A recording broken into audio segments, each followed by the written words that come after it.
Allahumma salli wa sallim wa an'im wa akrim ala hadzal nabiyil karim Muhammadin sallallahu alaihi wasallam wa ala alihi wa sahbihi ajmain. Hadirin hadirat Bapak Ibu yang dimuliakan Allah, assalamualaikum warahmatullahi wabarakatuh. Alhamdulillah wa syukurillah wa la hawla wa la quwwata illa billahil aliyyil azim. Alhamdulillah Bapak Ibu sekalian, pada pagi ini kita bisa bermajelis kembali dalam kajian fikih ya, dan insyaallah pembahasan kita seputar fikih kurban dalam tinjauan fikih 4 madhab ya. Setidaknya ada 10 topik atau subtopik yang akan kita uraikan pada pagi ini ya, insyaallah seputar definisi, kemudian dasar syariat kurban, sampai nanti pembagian hewan kurban ya. Baik Bapak Ibu sekalian, yang pertama dari segi definisi ya, kurban itu berasal dari kata-kata qoruba ya. Qoruba itu artinya sesuatu yang dekat ya, mendapat tambahan huruf ta, taqarraba. Taqarraba ini artinya mendekat. Jadi kalau qoruba itu dekat, ada qorib, ada ba'id ya. Tapi kalau taqarraba dia mendekat. Dalam istilah kajian akhlak dan ibadah juga ada istilah taqarrub ya. Taqarrub ini bentuk masdar dari taqarraba. Kalau taqarraba itu mendekat, maka taqarrub itu upaya kita mendekatkan diri kepada Allah Subhanahu wa taala ya. Nah, ini secara bahasa. Adapun secara istilah, kurban ini juga punya sinonim dalam bahasa Arab ya.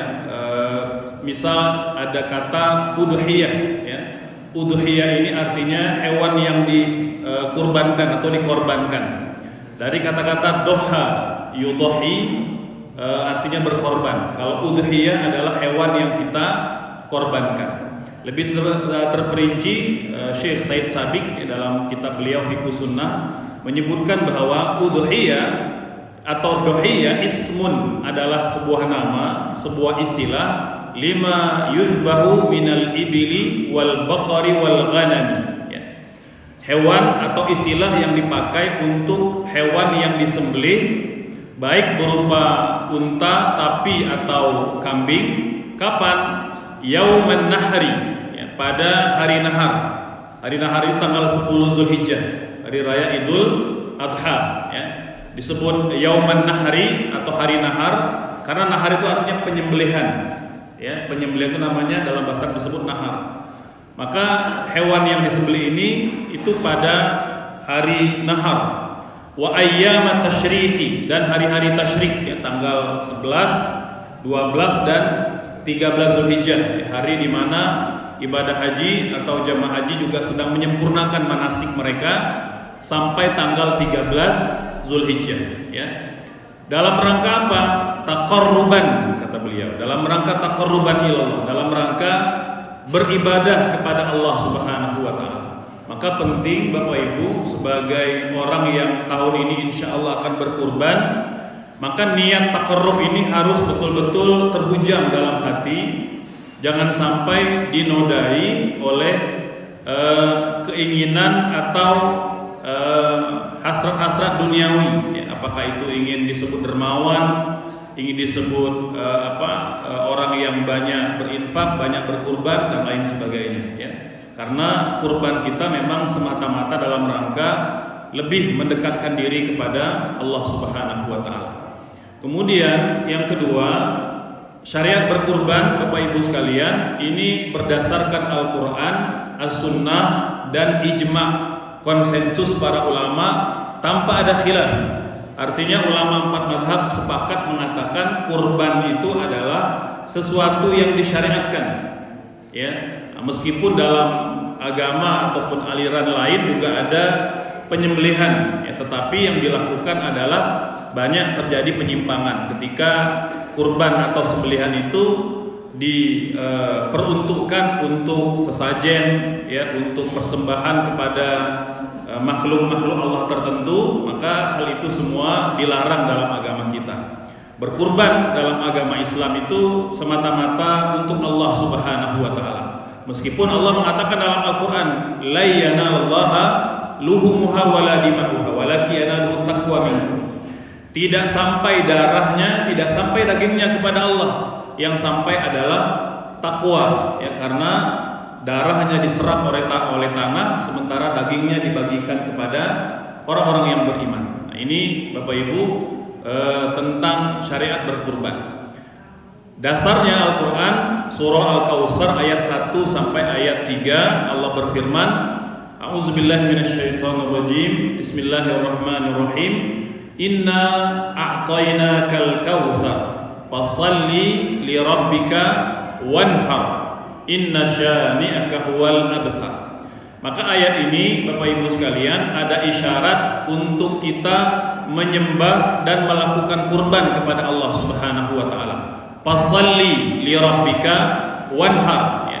Salatlah, sembahlah Rabbmu dan sembelihlah hewan kurban, wanhar. Nah, jadi kalau kita membaca atau mendengar istilah hari nahar, itu hari penyembelihan, yaitu tanggal 10 Zulhijjah, ya. Kemudian juga pada Quran surah Al-Hajj ayat 36 juga perintah yang sama, ya.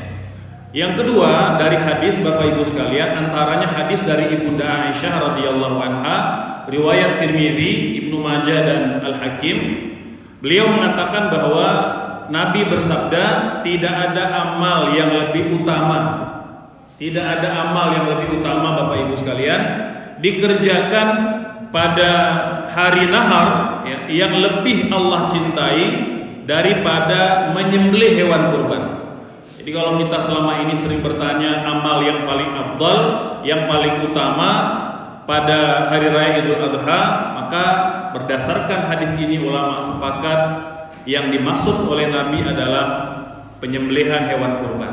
Jadi kalau kita memiliki kelapangan, ya, maka diperintahkan untuk menyembelih hewan kurban.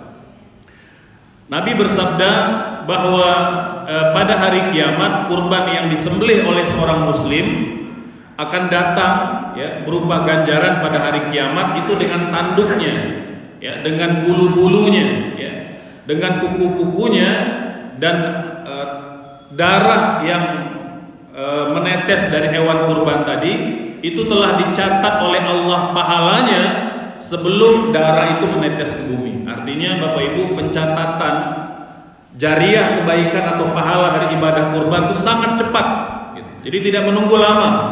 Biasanya ibadah itu dicatat baru diangkat kepada Allah itu secara mingguan atau pekanan, pada hari Senin atau pada hari Kamis atau pada hari Jumat. Namun ibadah berkurban itu langsung diangkat kepada Allah Subhanahu wa taala dan diberikan ganjarannya oleh Allah, ya. Nah, ini Bapak Ibu hadis yang pertama. Kemudian juga di antara dasar berkurban dari hadis Nabi, hadis dari Anas ibnu Malik radhiyallahu anhu, beliau berkata bahwa Nabi bersabda, dikatakan bahwa di antara sabda fi'liyah yang berasal dari Rasulullah adalah ketika beliau menyembelih 2 ekor kambing yang bertanduk dengan tangannya sendiri, ya. Nah, ini tentang kambing yang bertanduk. Jadi kalau kita memilih kambing, jika ada yang bertanduk itu lebih afdal. Ya, nanti kita akan uraikan tentang kriteria hewan kurban yang terbaik untuk berkurban. Nah, yang berikutnya Bapak Ibu sekalian, yang ketiga, meski ulama sepakat kurban itu disyariatkan, namun ada sedikit perbedaan terkait dengan hukumnya. Kita sudah tahu ulama punya 2 pandangan dalam bab kurban. Satu pandangan mengatakan wajib, satu pandangan mengatakan sunnah. Dikatakan wajib berdosa kalau tidak berkurban. Ini terutama mereka yang diberikan kelapangan, ya. Nabi bersabda, "Man wajada sa'atan falam yudhi fala yakribanna musallana." Barang siapa yang Allah berikan harta, kelapangan, kelonggaran finansial, tapi tidak berkurban, jangan dekat-dekat dengan musalla kami. Ya, subhanallah. Ya, maka hadis ini disimpulkan, diistimbatkan oleh ulama mazhab Hanafi sebagai kewajiban. Jadi orang kaya kalau tidak berkurban Tidak semata-mata tercela, tapi berdosa Bapak Ibu. Dalam pandangan mazhab Hanafi, gitu, ya. Yang kedua, pandangan jumhur mayoritas para ulama mengatakan tidak wajib, tapi sunnah muakkadah, sunnah yang sangat ditekankan. Orang kaya yang tidak berkurban tidak berdosa, tapi tercela dalam pandangan agama. Mengapa jumhur justru mengatakan sunnah muakkadah tidak wajib? Karena ada hadis yang mentaksisnya. Betul, hadis yang kita baca di awal tadi, barang siapa diberi kelapangan tidak berkurban jangan dekat dengan musalla kami, itu hadis yang umum, yang mujmal. Ada hadis yang mukhassas, ya, yaitu hadis dari Imam Muslim, Abu Dawud, Tirmidzi, Nasa'i. Hadis ini hanya tidak ada dalam riwayat Bukhari, ada dalam semua riwayat hadis, gitu, ya. Apa bunyi hadisnya? Nabi bersabda, "Idza ra'aitum hilala Dzulhijjah." Kalau kalian telah melihat hilal bulan Zulhijjah, tanggal 1 Zulhijjah, dan kalian ingin berkurban, itu ada katanya, wa arada ahadukum ayyudhi, dan kalian ingin berkurban, maka hendaknya dia tidak memotong rambutnya dan memotong kukunya sampai hewannya disembelih, gitu. Nah, dari sisi mana jumhur menyimpulkan hadis ini sunnah muakkadah, menunjukkan sembelih itu sunnah muakkadah? Karena ada takliknya, ya, taklik atau ada komentar atau ada isyarat bahwa kurban itu bagi yang ingin melakukannya. Seperti tadi kata Nabi, kalau kalian melihat 1 Zulhijjah, hilal 1 Zulhijjah, dan kalian ingin berkurban. Jadi ada kata ingin berkurban, maka tidak mungkin, ya, kurban itu wajib, karena justru Nabi mengatakan kurban itu siapa yang ingin. Kalau yang tidak ingin, maka tidak perlu dia menahan, tidak memotong rambut, tidak memotong kuku. Nah, ini subhanallah, teliti sekali Bapak Ibu para ulama membaca dalil dan membaca hadis, ya. Oleh sebab itu orang awam dilarang, ya, untuk membaca dan menyimpulkan hadis-hadis ahkam, hadis-hadis hukum itu nggak boleh. Kita harus berguru dan belajar, ya. Tidak bisa menyimpulkan sendiri, karena hadis-hadis ahkam ini banyak perkara-perkara, isyarat-isyarat hukum yang tidak bisa dicerna, dibaca oleh orang biasa, gitu, ya. Dan banyak hari ini terjadi kesalahan penyimpangan ketika orang tidak mengukur kapasitas dirinya membaca hadis, ya. Ya banyak, dari mulai haramnya menangis, ya, bagi keluarga apabila ada anggota keluarga yang wafat. Itu bunyi hadisnya begitu. Atau misalnya haramnya melakukan 2 transaksi dalam 1 akad, gitu. Kemudian termasuk juga hadis yang mengatakan bahwa apabila seseorang sedang sholat, lewat di depannya wanita dan anjing hitam, batal sholatnya, gitu. Nah, ini kalau tidak dibaca dengan ilmu atau tidak dipahami dengan cara berguru, bisa nyeleneh pemahamannya Bapak Ibu sekalian. Nah, itulah muncul pernyataan wanita boleh menjadi imam sholat laki-laki, gitu ya, wanita boleh menjadi khotib Jumat misalnya. Nah, ini akibat belajar agama tidak berguru Bapak Ibu. Bahaya, gitu ya, bahaya sekali. Ini belum lama lah kan, misalnya terkait dengan heboh seputar sebuah akun sosial media yang cukup ramai followersnya, gitu ya. Ada hampir 1 juta kalau tidak salah. Itu mengangkat sebuah meme atau sebuah status di sosial media mengatakan, mengutip hadis Nabi tentang kesimpulannya haramnya menangis kalau ada keluarga yang wafat. Hadisnya sahih, kata Nabi, barang siapa yang menangis karena keluarganya wafat, maka yang wafat disiksa oleh Allah sebab tangisan keluarganya. Subhanallah. Nah, ini kesimpulan yang keluar akibat belajar hadis tidak berguru. Dia tidak tahu bahwa ketika Ibunda Khadijah binti Khuwailid wafat, siapa yang menangis? Rasulullah menangis.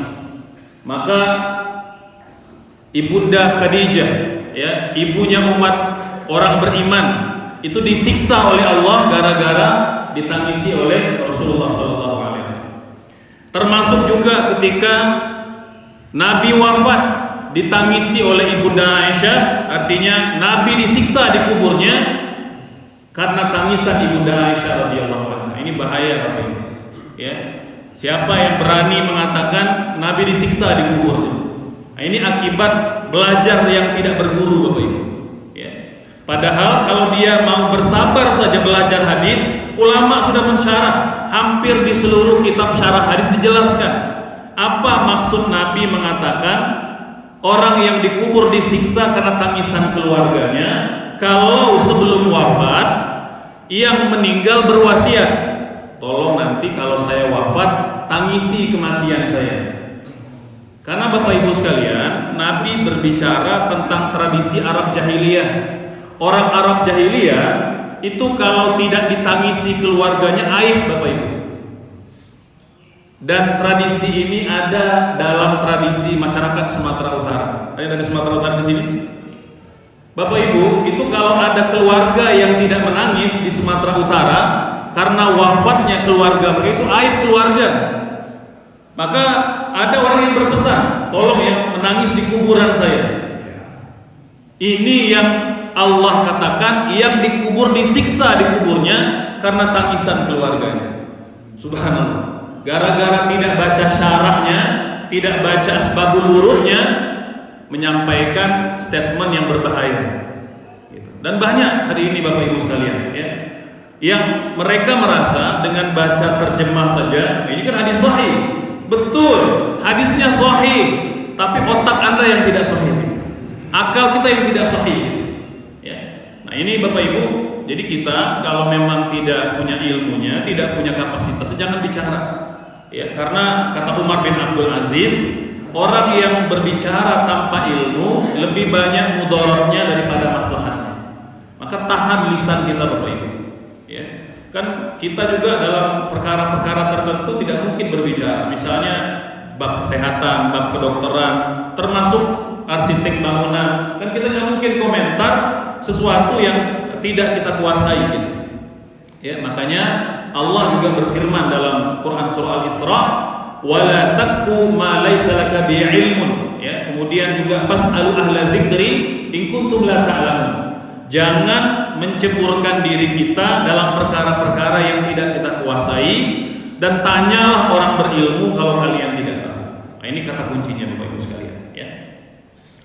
Berikutnya terkait dengan hikmah ibadah kurban yang kita lakukan, ada banyak Bapak Ibu. Yang pertama, menjalankan perintah Allah, ya, fasalli li rabbika wanhar, itu perintah Allah, ya. Yang kedua, mengamalkan sunnah Nabi Rasulullah SAW yang tidak pernah meninggalkan kurban, Bapak Ibu, tidak pernah sekalipun meninggalkan kurban. Yang ketiga, amalan yang paling utama di hari nahar. Jadi kalau Bapak Ibu bertanya, Ustaz, penyembelihan itu apakah boleh tanggal 11, 12, 13? Iya, boleh. Tapi yang paling afdal disembelih tanggal 10 Zulhijjah atau hari nahar, ya. Kemudian setiap tetes darah dan helai bulu hewan kurban akan menjadi saksi kebaikan kita kelak di akhirat, ya. Dan juga dalam rangka meningkatkan empati dan solidaritas umat terhadap umat yang lain yang boleh jadi dalam kondisi yang dhaif, ya, secara ekonomi dan finansial. Waktu penyembelihan hewan kurban, Bapak Ibu sekalian, sepakat para ulama bahwa hewan kurban tidak boleh disembelih sebelum tanggal 10 Zulhijjah. Nah, gitu, ya.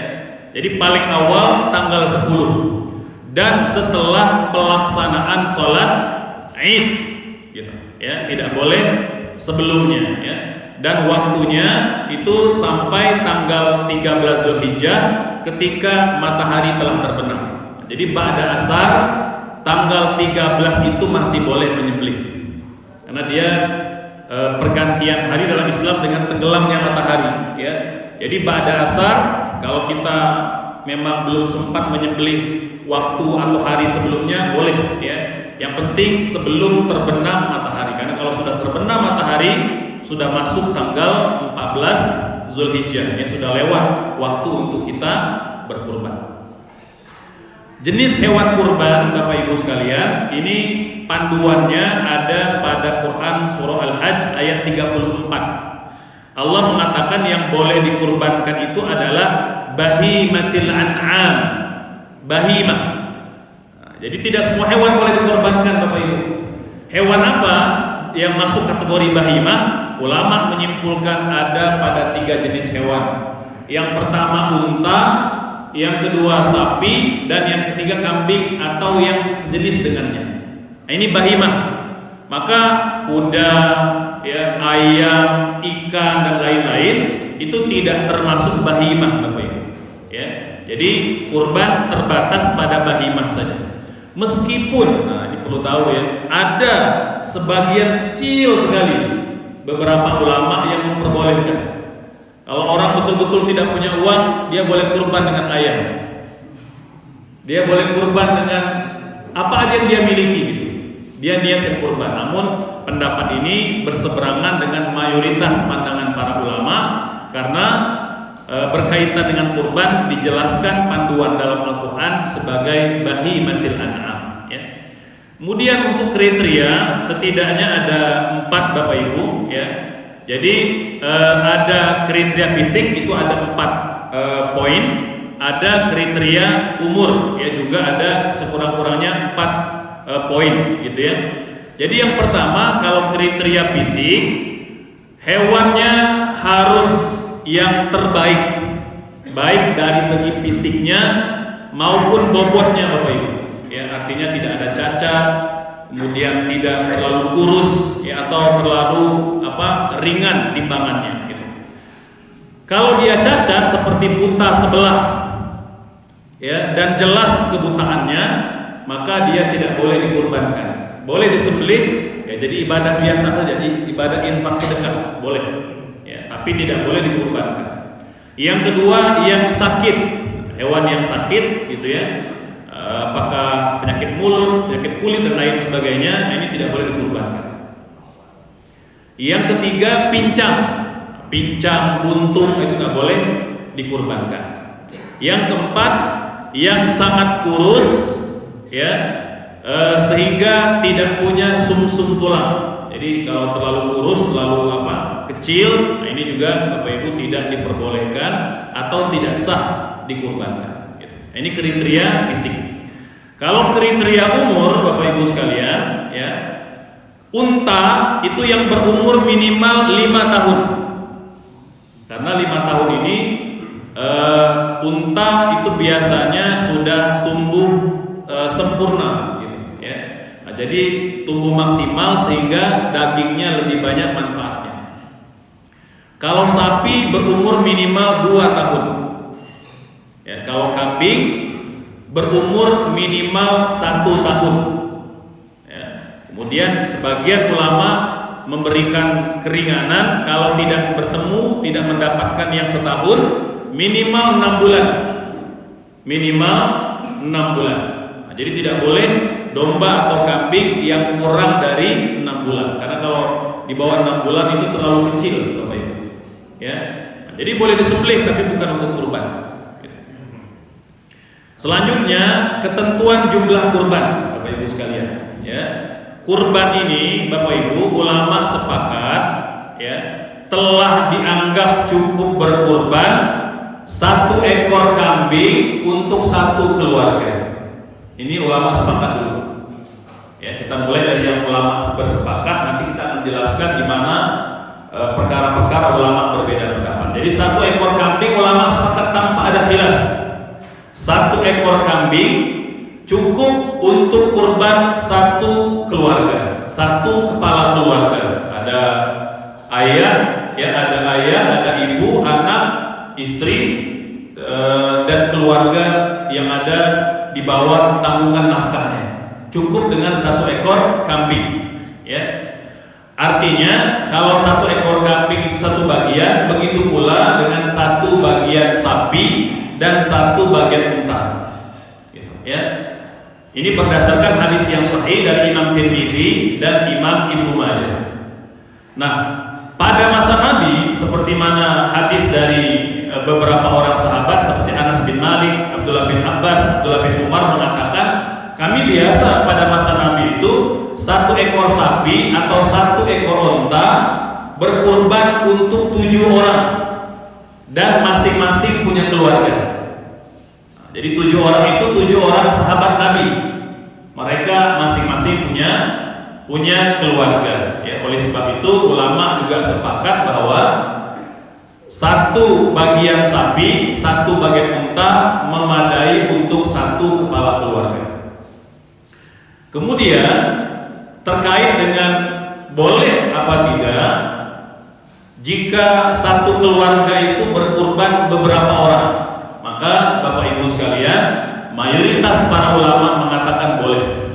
Ya, jadi suami ingin kurban sendiri, istri ingin kurban sendiri, kemudian anak-anak atau orang tua boleh. Ya, tidak ada persoalan. Ya, meskipun ada sebagian kecil yang mengatakan lebih baik kemudian diperbanyak saja kurbannya, tapi tetap atas nama kepala keluarga. Jadi tidak perlu atas nama istri, atas nama anak, nama orang tua. Cukup atas nama satu orang saja. Boleh berkurban 7 ekor kambing, boleh berkurban misalnya 1 ekor sapi. Jadi tidak perlu dinamakan dengan anggota keluarganya karena mereka pasti dapat pahalanya. Ada pendapat seperti itu, ya. Namun mayoritas para ulama mengatakan boleh dipisah, ya. Artinya boleh nama suami, nama istri, nama orang tua dan nama anak, gitu, ya. Nah, termasuk Bapak Ibu, kalau tadi yang ulama bersepakat, ada beberapa ulama berbeda pendapat boleh apa tidak berkurban untuk orang yang telah wafat. Ada khilaf di kalangan para ulama. Mayoritas ulama mengatakan boleh dan sah, boleh dan sah, gitu, ya. Ada banyak dalil yang menguatkan hal ini, baik dari hadis Nabi maupun aqwal atau athar para sahabat. Namun ada sebagian ulama yang mengatakan tidak boleh, ya, berdalil kepada hadis Nabi bahwa apabila seseorang itu telah wafat, terputus peluang amalnya, melainkan 3 perkara, ya, doa anak yang soleh, ilmu yang bermanfaat dan amal jariah. Nah, ini dalil yang digunakan oleh sebagian kecil ulama mengatakan bahwa kurban tidak sah, diberikan, diniatkan kepada orang yang telah wafat. Yang ke-9, Bapak Ibu, sebelum kita uraikan tentang pembagian hewan kurban, yang ke-9, 10 sunnah adab dalam berkurban. Nah, ini sering kita ulang-ulang, ya, semoga Bapak Ibu yang berkurban serta penyelenggara dapat mengamalkan. Yang pertama, sunnah berkurban dengan hewan yang paling gemuk dan yang paling baik, ya. Jadi kita tidak akan rugi, Bapak Ibu, ya. Kita boleh mencari yang murah, ya, tapi jangan kemudian mengabaikan bahwa kurban yang utama justru kurban yang paling gemuk atau yang paling besar. Ya, ini yang pertama. Yang kedua, sunnah memilih hewan kurban yang berwarna putih kehitaman.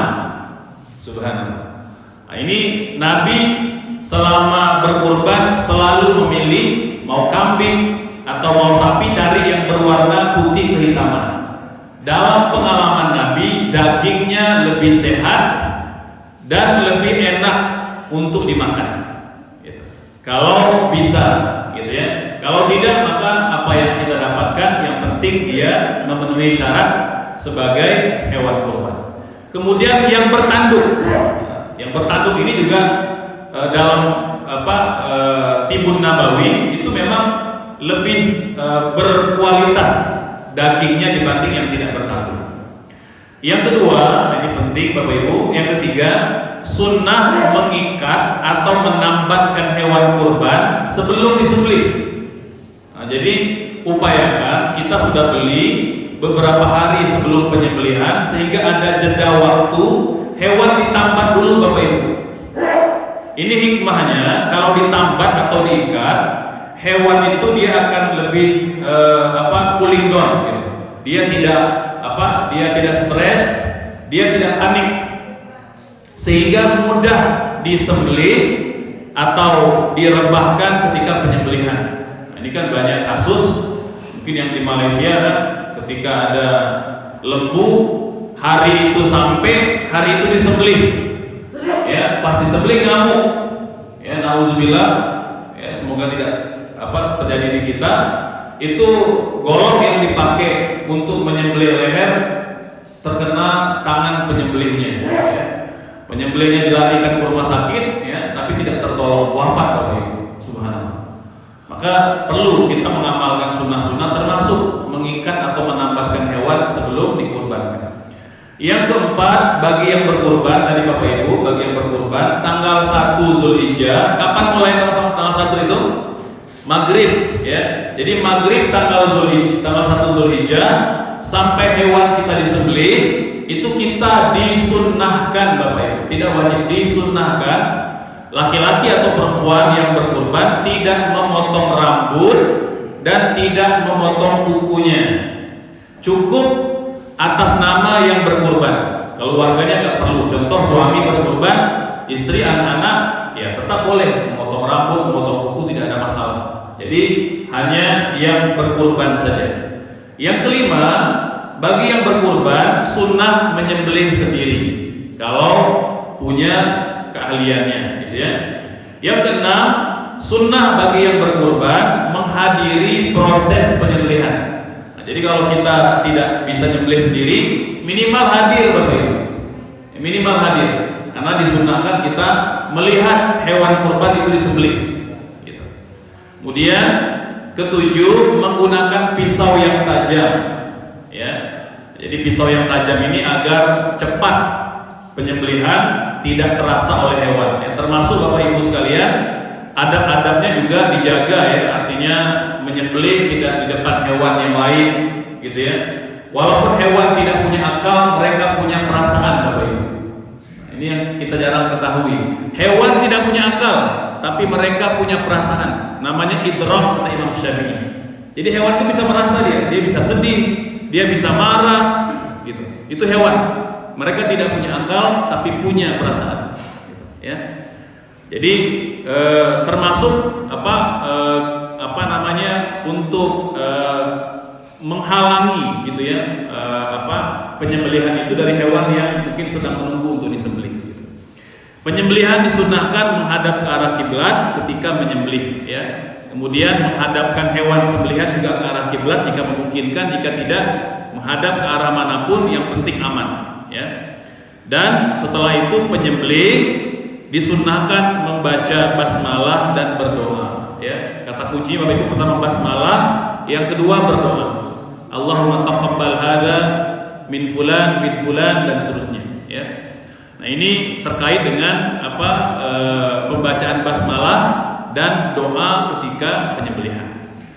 Baik Bapak Ibu sekalian, yang terakhir, pembagian hewan kurban.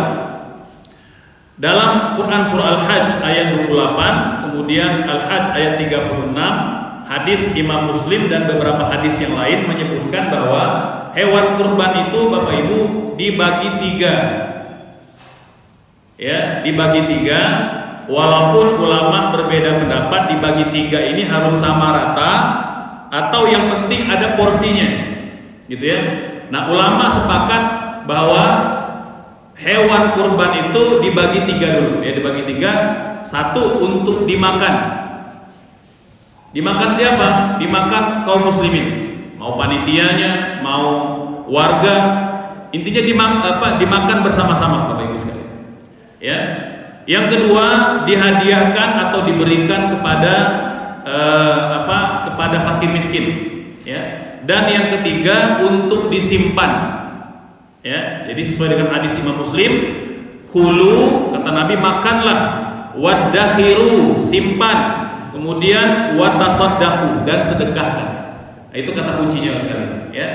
Jadi kalau ulama Hanafi dan Hambali berpendapat kadar pembagian itu dari keseluruhan daging masing-masing berdasarkan zahir nas. Jadi harus sama. Kalau dia 30 kilo, maka 10 kilo untuk makan, 10 kilo disimpan untuk yang udhi, 10 kilo dibagi-bagikan. Ini pendapat yang pertama. Adapun mazhab Maliki mengatakan tidak ada kewajiban harus dibagi 3, kata beliau. Yang penting 3 porsi itu diberikan. Boleh jadi untuk mudhi 1 kilo, ya. Kemudian 20 kilo itu dibagikan kepada fakir miskin, sisanya mungkin untuk makan bersama.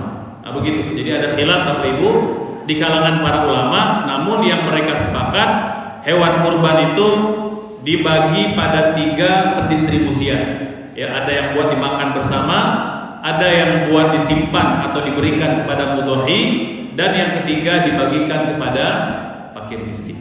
Ya, ini Bapak Ibu sekalian panduan seputar ibadah kurban. Ya, semoga dengan mempelajari ini kita dapat pencerahan terkait dengan ibadah kurban yang saban tahun kita laksanakan. Maka Bapak Ibu, kita persilakan yang mau bertanya seputar tema ini. Ada satu, ada yang lain? Belum? Baik, enggak masalah. Terima kasih Ustaz. Assalamualaikum warahmatullahi wabarakatuh. Waalaikumsalam. Pertanyaan yang pertama itu tentang penyembelihan, barusan tidak dengar.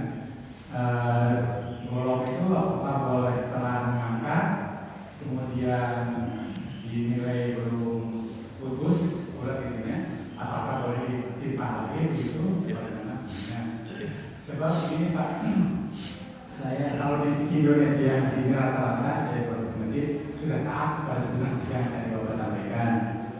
Tapi saya ketika waktu itu menghadiri penyembelihan di Arab Pak, saat itu apakah itu haju atau memang kurban, tidak jelas begitu. Apa yang Bapak sampaikan itu tentang hewan tidak punya akal atau punya perasaan, artinya harus memulai gitu ya, harus bagus-bagus. Tapi di Arab itu begitu datang itu satu truk domba itu ada 2 lantai kan itu truknya. Begitu turun itu sudah tidak pakai lagi ada 2 lantai itu Pak. Wah itu sampai yang tertinggi yang patah apinya sudah macam jelas-jelas tidak ada perasaan seperti itu. Kemudian sembelihnya begitu. Banyak sekali, hanya itu nggak kayak kita harus tidak mengangkat tolongnya dia mah angkat, lagi angkat, sampai diajari oleh orang kita waktu itu sampai 3 mungkin 4 domba diajari dia cuma dia, tapi setelah sana kalau satu kali sananya begitu lagi angkat lagi begitu. Itu bagaimana hukumnya, bagaimana sunahnya tentang itu begitu. Untuk penyembelihan. Ternyata yang di pusat sendiri di Arab tidak mengindahkan sunnah itu dari ya, baik. Bapak Ibu sekalian, bahwa tujuan menyembelih itu adalah memutuskan 2 urat, gitu ya. 1 urat makanan, 1 urat pernapasan, gitu ya. Kalau dia putus, ya, maka secara fikih sah kurbannya. Boleh kita makan dan boleh kita berikan kepada tadi ya, 3 pembagian tadi ya. Adab-adab tadi itu memang hal yang disunahkan ya, karena itu diantara adab yang Nabi perintahkan. Dalam hadis yang sahih Bapak Ibu sekalian, Nabi bersabda, innallaha katabal ihsana ala kulli syai'in. Allah menetapkan ihsan dalam segala hal. Wa idza zabahtum fa ahsinuz zibha wa idza qataltum fa ahsinul qitlah. Kalau kalian menyembelih kurban, menyembelih hewan, maka ihsanlah kata Nabi. Ya, tajamkan pisaunya ya, kemudian lakukan adab-adabnya dan lain sebagainya. Dan kalau kalian berperang, berperanglah dengan ihsan. Maka kita tidak boleh membunuh, menyerang orang tua atau yang sudah menyerah, tidak boleh memerangi perempuan, anak-anak, tidak boleh mencincang jenazah yang sudah mati gitu. Itu adab-adab. Jadi ihsan dalam segala hal. Nah, adapun perbuatan oknum dimanapun Bapak Ibu sekalian, al-ardu la tuqaddisur rijal, kata ulama.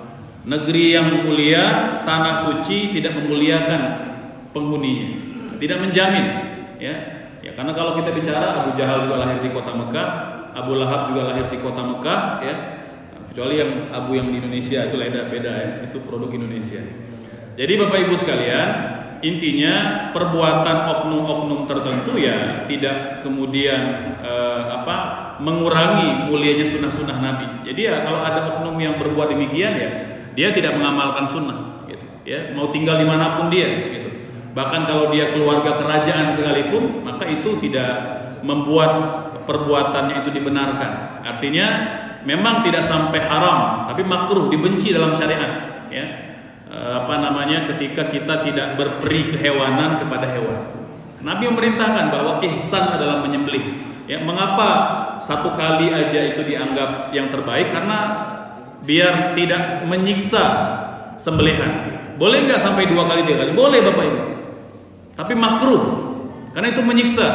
Ya, mungkin Bapak Ibu yang belum terbiasa nyembelih lembu lemusen itu kan itu jarang yang bisa sekali gorok.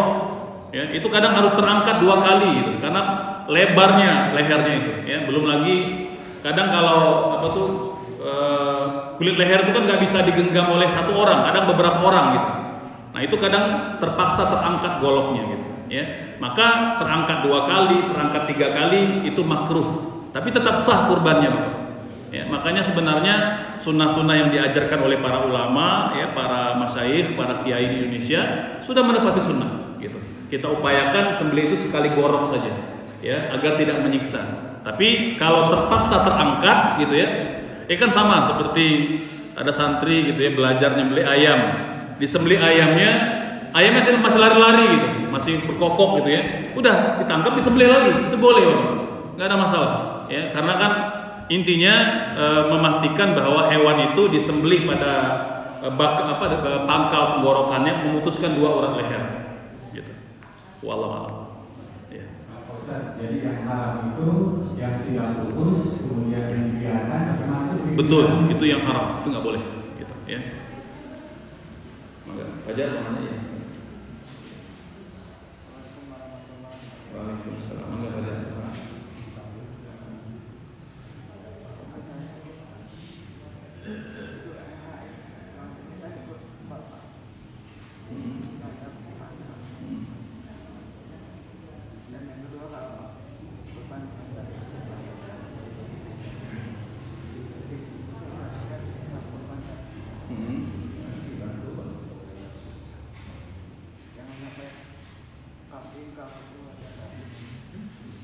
Ya. Ada yang lain Bapak Ibu sekalian silakan. Ya, enggak Pak. Assalamualaikum warahmatullahi wabarakatuh. Waalaikumsalam. Terkait yang kejadian meninggal sebenarnya sudah umum sayangnya. Yang meninggal kalau ditangisi itu salah satu bentuk untuk memberhentikan orang yang berlebihan menangis. Hanya itulah itu Pak Ustaz. Ya nanti kasihan pada yang meninggalnya, ya seperti kata Pak Ustaz tadi ada penyiksaan dan sebagainya. Hanya satu-satunya itu yang berlebihan. Dan barangkali ada kiat apa yang diperlukan supaya alasannya bisa tidak barangkali itu, tapi bisa menghentikan kepada keluarga yang merasa sedih tidak berlebihan. Bahkan kalau ada cerita sedih berlebihannya dibawa ke kuburan, dia sampai mau keluar, tapi pada dasarnya itu hanya nafsu. Tapi kalau dibetulkan, kalau itu kirinan atau sang kubur yang juga nggak mau. Mungkin itu Ustaz, terima kasih karena ini sudah secara umum ya masalah kita untuk ada syarat apa yang bisa itu untuk menghentikan dan sedih yang berlebihan di pada orang yang meninggal. Terima kasih. Assalamualaikum warahmatullahi wabarakatuh. Iya, tadi ya Fajar nanya kurban dalam pandangan fikih 4 mazhab. Tadi kita jelaskan Fajar bahwa dalam pandangan mayoritas para ulama selain mazhab Hanafi hukumnya sunnah muakkadah. Artinya orang kaya kalaupun tidak berkurban tidak berdosa tapi tercela karena dia makruh gitu ya. Karena hukumnya sunnah muakkadah bagi yang berkurban. Nah, dalam mazhab Hanafi dikatakan wajib. Jadi kalau orang kaya tidak berkurban berdosa. Nah, begitu ya. Kemudian yang kedua yang dari Bapak tadi terkait dengan menangis gitu ya. Jadi Bapak Ibu sekalian, dalam Islam itu ada namanya al-aza. Ya, al-aza ini waktu berkabung. Ada panduannya Bapak Ibu. Ya. Artinya pertama, bersedih, menangis diperbolehkan. Sepakat para ulama tanpa ada khilaf. Bersedih, menangis boleh. Bahkan ada waktu azza. Berapa hari Bapak Ibu? Azza itu 3 hari. Kata Nabi, jangan lebih dari 3 hari. Artinya suasana bersedih berkabung. Adapun kalau ada tradisi mendoakan 7 hari, 40 hari, maka sebagian ulama memperbolehkan. Ya, jadi mentaksis waktu-waktu tertentu untuk ibadah boleh. Apa dalilnya? Karena Nabi juga itu pernah mengkhususkan hari-hari tertentu untuk beribadah di tempat tertentu. Ya, ini pendapat yang memperbolehkan, gitu ya. Nah, jadi misalnya Nabi itu setiap hari Sabtu, Bapak Ibu, ya, itu akan sholat ke Masjid Quba, gitu ya. Setiap hari Sabtu, maka ulama ya menyimpulkan boleh kita mengkhususkan ibadah pada hari-hari tertentu. Jadi mau 7 hari, 40 hari, 100 hari, mau haul, dalam pandangan ulama yang memperbolehkan itu diperbolehkan berdasarkan perbuatan Nabi. Bagi yang tidak melakukan karena dianggap tidak ada tuntunan secara khusus, ya silakan, tidak ada masalah. Karena ini masalah khilafiyah, maka sejati kita saling mentoleransi perbedaan. Ya. Nah, Bapak Ibu sekalian, yang tidak boleh itu namanya meratap yang tidak boleh. Jadi kalau menangis, bersedih itu boleh, sewajarnya. Ya. Nabi menangis Bapak Ibu. Ya. Nabi menangis, ada sahabat yang negor, Bapak Ibu. Jadi sebelum itu terjadi di Indonesia, sudah terjadi di Arab Bapak Ibu, bahkan terjadi pada Nabi. Nabi sedang menangis ketika putrinya wafat. Ada sahabat negor, ya Rasulullah, apakah Nabi juga menangis? Apa kata Nabi? Tangisan itu adalah sensitivitas yang Allah letakkan dalam diri setiap manusia. Maka Nabi ingin mengatakan Bapak Ibu menangis itu diperbolehkan. Yang tidak boleh meratap. Meratap itu ya kayak menangis berlebih-lebihan gitu ya. Apalagi sampai menyesali hal-hal yang sudah lewat gitu ya, menyesal tidak berbuat ini, tidak berbuat itu nggak boleh. Bahkan tradisi orang Arab Bapak Ibu, kalau suami mereka wafat, ini tradisi orang Arab jahiliyah. Itu mereka merobek pakaiannya setengah telanjang Bapak Ibu dan menampar wajahnya.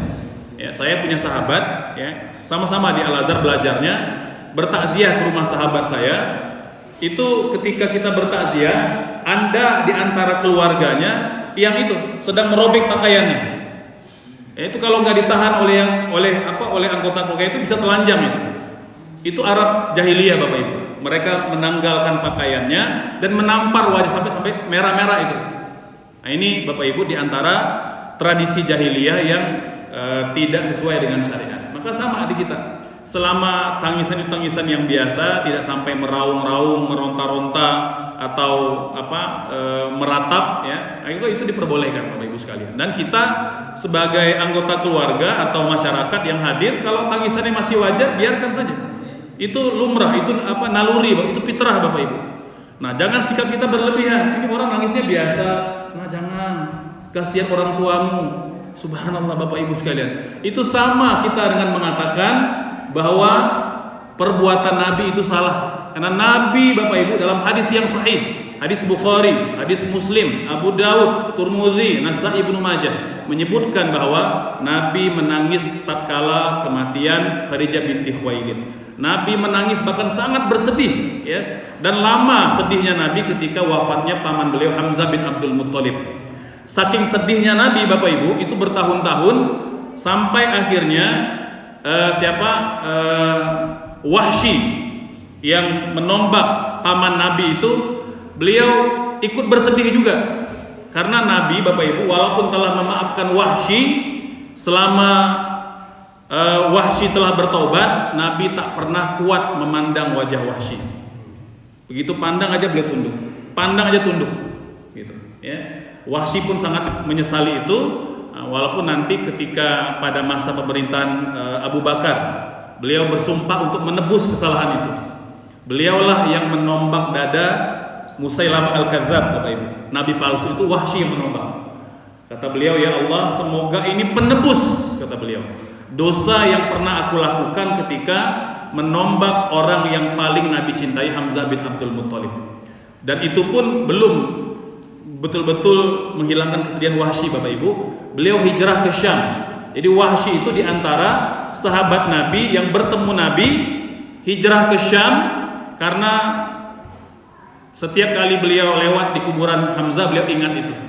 Maka beliau hijrah ke Syam dan wafat di negeri Syam. Nah, ini ingin menunjukkan bahwa tangisan yang wajar, yang tidak berlebihan itu boleh. Nah, kalau sudah berlebihan, baru kita ingatkan, nah, jangan berlebihan, gitu ya. Nah, tapi kalau selama masih wajar, kita biarkan saja. Gitu. Wallahu a'lam.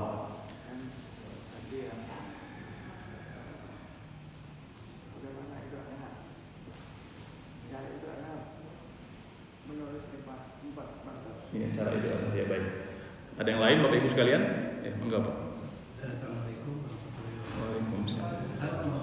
Kalau ada seseorang berkurban, tapi kemudian dia minta bagian dia itu diganti menjadi sapi. Oke. Ya. Bapak Ibu sekalian, pertama ya disunnahkan orang yang berkurban makan daging kurbannya. Bapak Ibu ya, mayoritas para ulama mengatakan orang yang berkurban disunnahkan makan daging kurbannya. Hadisnya sahih, sepakat para ulama mengatakan kulu wa at'imu wa dakhiru, ya, makanlah kurban kalian, gitu ya. Artinya walaupun kita mungkin ya tidak berkepentingan lah, gitu ya, karena mungkin kita cukup baik lah, bahkan sudah biasa makan daging kurban, makan daging gitu ya tiap hari misalnya, tetap disunahkan makanan kurban walaupun sedikit, Bapak Ibu sekalian, ya. Dan yang kita makan itu adalah kurban kita sendiri, jika itu memungkinkan. Tapi jika tidak memungkinkan, bagi panitia kan terutama ada 30 ekor kambing, itu kan nggak mungkin ditandai ini kambing si fulan, itu kan kalau sulit, maka boleh makan apapun yang disediakan panitia dengan niat makan daging yang dia kurbankan, boleh begitu. Kalau menyulitkan Bapak Ibu sekalian. Nah, yang tidak dibenarkan adalah ketika kita mendesak panitia atau mendesak petugas kurban meminta sesuatu yang berat. Ya, kalau bisa dipenuhi oleh petugas kurban dan itu jadi tradisi di masyarakat, boleh, nggak ada masalah.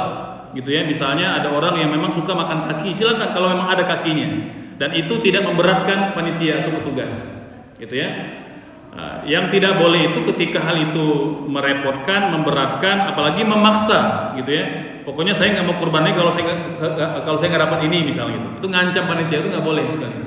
Maka tadi dikatakan di awal tujuan berkurban takarruban ilallah. Makanya dalam madhab Maliki, Bapak Ibu, atau madhab Hambali sebagian mengatakan kurban itu tidak kita makan. Subhanallah. Jadi dalam pandangan mereka lebih afdal kurban itu diserahkan semua kepada kaum muslimin. Subhanallah. Ini ada pandangan kedua, gitu ya. Jadi kebanyakan ulama mengatakan kita makan walaupun sedikit. Pandangan kedua, kita tidak makan sedikit pun. Terutama kurban yang kita nazarkan. Udah serahkan semua kepada kaum muslimin. Kita tidak makan dan tidak mengambil sedikit pun dari kurban kita, gitu ya. Nah, jadi kalau sampai pada tahap menyusahkan dan merepotkan, ya jangan, Bapak Ibu, ya. Nah, jadi kita ya begitulah kan, kadang-kala kurbannya sapi mintanya kambing, gitu ya, atau sebaliknya, gitu ya. Artinya jangan sampai kita melakukan sesuatu yang bertentangan dengan esensi kurban itu dalam rangka takarrub kepada Allah Subhanahu wa taala. Gitu Bapak, ya. Jadi semoga jadi perhatian untuk saya juga, Bapak Ibu, sebagai mudhohi tahun ini, ya jangan sampai kita melakukan hal-hal yang yang memberatkan ya. Kalau ingin bebas ya sembelih sendiri. Ya, sembelih sendiri, kita bisa bagikan sendiri, bisa makan bebas. Kita mau makan kepala, mau makan paha, mau makan ekor silakan. Gitu ya. Nah, tapi kalau kita sudah datang ke panitia, datang kepada DKM atau kepada pengurus tertentu sebuah kegiatan kurban, maka sebaiknya kita amanahkan saja Bapak Ibu. Ya, amanahkan saja kepada yang yang mengelola insya Allah. Gitu. Ya. Masih ada Bapak sekalian? Ya. Mangga, Bapak.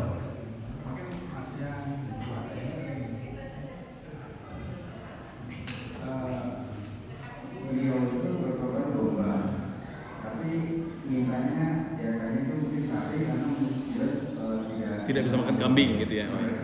Ya. Iya, tadi Bapak panduannya adalah jika hal itu tidak memberatkan tidak ada masalah. Gitu. Tidak memberatkan panitia. Gitu ya. Dan itu boleh jadi sudah menjadi kesepakatan bersama.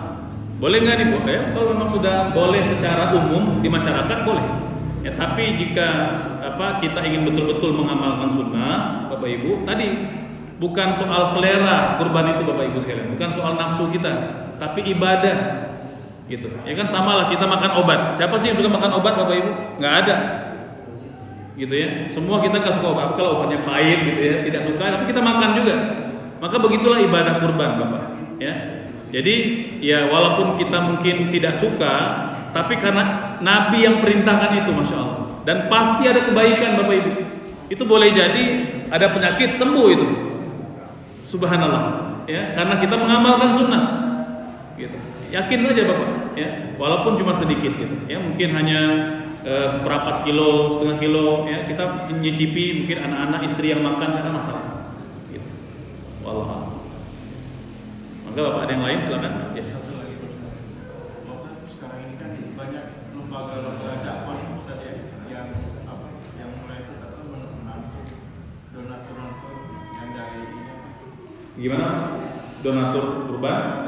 Lembaga dakwah gitu. Oke. Sekarang ini kan banyak itu yang menampung dana gitu. Oke. Untuk korban. Tapi dalam pelaksanaannya itu lembaga itu penyalurannya tidak berbentuk dalam daging, udah dikornet gitu misalnya. Ya, itu instan gitu kan. Dan pada pelaksanaannya kan di luar dari ekspektasi sampai tanggal 13. Ya.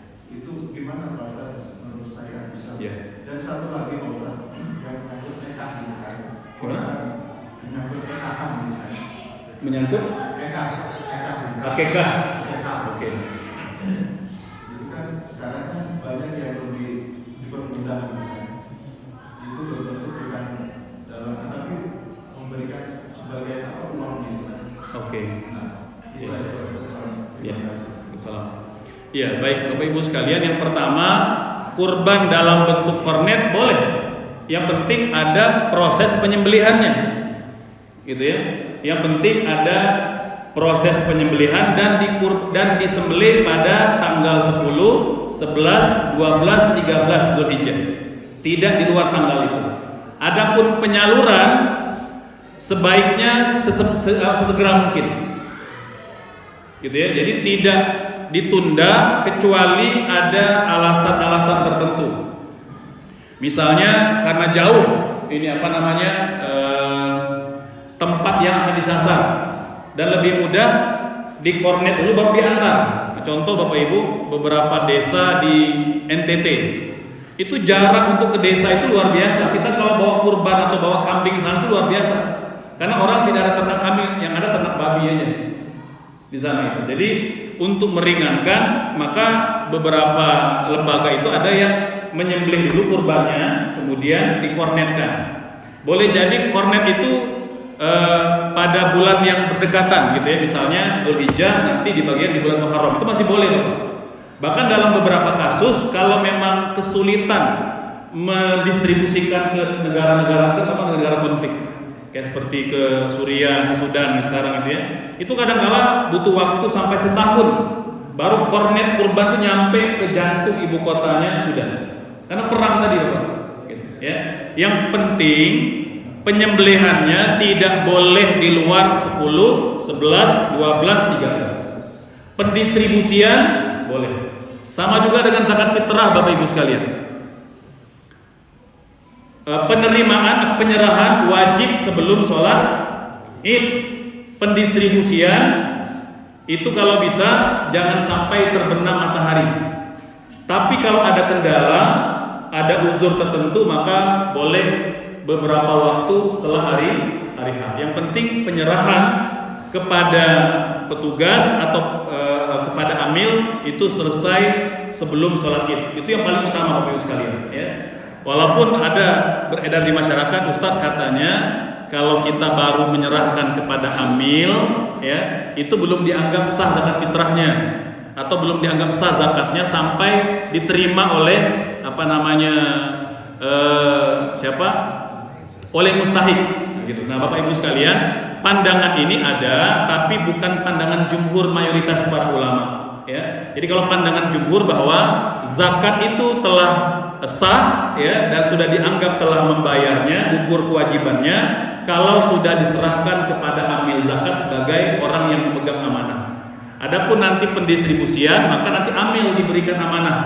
Jika tidak ada uzur, maka perintahnya sesegera mungkin disampaikan. Tapi kan tidak semudah itu Bapak Ibu sekalian. Kadang-kala mungkin Bapak Ibu yang pernah menjadi amil, jangankan ruang lingkup kota, provinsi atau nasional, ruang lingkup warga saja itu beratnya luar biasa. Gitu. Kadang-kala mau diantar orangnya nggak ada di rumah, gitu. Ya. Atau kadang-kala diantar alamatnya nggak sama dengan tempat tinggalnya. Gitu. Ini kan kadang-kala cukup jadi kendala. Nah, kembali ke masalah kurban tadi Bapak Ibu sekalian, kornet itu diperbolehkan, yang penting disembelih pada tanggal hari nahar dan hari tasyrik. Adapun pendistribusian sunnahnya disegerakan mungkin, gitu ya. Ada hadis Nabi mengatakan jangan simpan daging kurban lebih dari berapa hari Bapak sekalian? Lebih dari 3 hari. Nah, ini konteksnya apa? Konteksnya pada waktu itu di Madinah sedang banyak tamu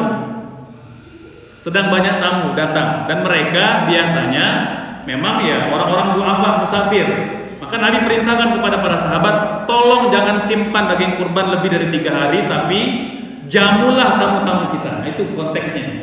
Jadi bukan dilarang. Maka boleh Bapak Ibu misalnya nyimpan daging kurban di rumah, nyimpan, kita dapat 3 kilo, itu apakah harus habis dalam 3 hari? Kalau kita rame mungkin cepat habisnya, sehari selesai. Tapi kalau di rumah cuma suami istri, udah yang 3 kilo itu bisa seminggu Bapak Ibu. Apakah berdosa? Tidak, kata ulama. Tidak berdosa menyimpan daging kurban lebih dari 3 hari kalau memang kita tidak bermaksud menimbunnya, ya. Nah, kalau memang ada tamu atau ada orang yang butuhkan, ya kita berikan kepada mereka. Jadi tidak bermakna berdosa kalau disimpan lebih dari 3 hari. Begitu Bapak. Ya. Nah, terkait dengan akikah, apakah akikah ini harus dengan penyembelihan atau cukup ngasih uang aja ke pesantren, ke panti yatim gitu ya, mereka yang kelola. Memang yang terbaik Bapak Ibu sekalian, akikah itu kita yang melakukannya sendiri. Ya. Pada hari kelahiran bayi atau disunahkan pada 7 hari kelahiran bayi, gitu ya.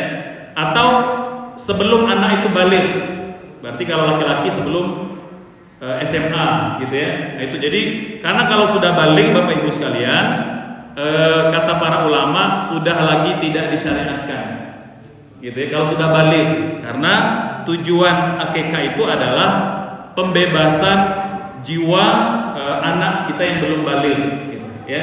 Nah, jadi kan kalau kita tertunda kan memang kan kebanyakan karena masalah ekonomi Bapak Ibu. Orang tua kita tertunda, contoh nih, ada orang yang belum akikah di masa kecilnya, itu kan kebanyakan karena masalah ekonomi. Maka kata para ulama, kita tidak dituntut untuk mengakikahkan diri sendiri, nggak dituntut. Tapi boleh apa tidak? Boleh. Nah, jadi ingin menekankan bahwa jangan sampai menjadi beban Bapak. Jangan sampai kita nih, aduh, kemarin orang tua saya ketika saya kecil belum akikah. Kita merasa berdosa enggak? Karena itu tanggung jawab orang tua kita. Kalau memang dia tidak akikah, pasti ada alasannya. Dan kita orang tua kita tidak berdosa kalau memang tidak mampu berkurban, akikah gitu, ya. Jadi akikah itu sebaiknya kita sembelih sendiri, kemudian kita masak sendiri dan kita bagikan, ya. Nah, jadi tidak kita serahkan uang tadi. Tapi kalau memang kita kerepotan, mungkin tidak ada waktu mengurusnya, boleh. Ya, yang penting kita tahu bahwa lembaga ini yang amanah, dia akan mengakikahkan, akan memasak dan akan membagikan kepada kepada